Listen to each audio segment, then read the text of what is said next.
خليك عارف ان رحمة ربنا سبحانه وتعالى واسعة، وانك مهما عملت من ذنب كبير بس طالما قلبك لسه متعلق بربنا سبحانه وتعالى فباب التوبة مفتوح.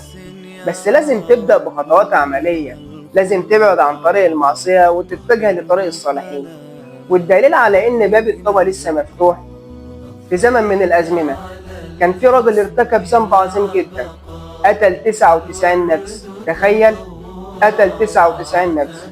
ولما اشتدت ذنوبه راح لراهب سأله: هل لي من توبة؟ الراهب قال له: لا، مفيش توبة. فالراجل اشتد غضبه: ازاي ماليش توبة؟ فقتل الراهب.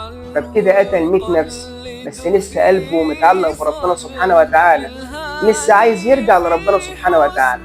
فراح لعالم وسأله: هل لي من توبة؟ فالعالم رد عليه وقال له: وما الذي يحول بينك وبين التوبة؟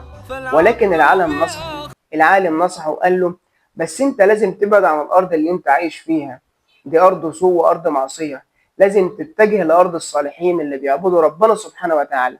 الراجل ما استناش، سمع كلام العالم وبالفعل اتجه الى ارض الصالحين.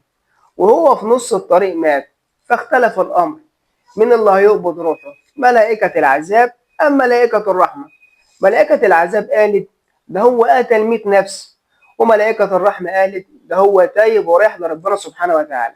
فلما اختلف الأمر بين ملائكة العذاب وبين ملائكة الرحمة، ربنا سبحانه وتعالى أمر أن تقاس بين الأرضين، هل هو أقرب لأرض المعصية ولا أقرب لأرض الصالحين وأرض الرحمة؟ فطلع أقرب لأرض الصالحين، فقبض روحه ملائكة الرحمة. شفت رحمة ربنا وصلت لحد فين؟ رجل قتل 100 نفس، ربنا سبحانه وتعالى غفر له ذنوبه. لازم تكون عارف انك مهما عملت من ذنب ومهما اشتدت ذنوبك فرحمة ربنا سبحانه وتعالى واسعة وباب التوبة مفتوح.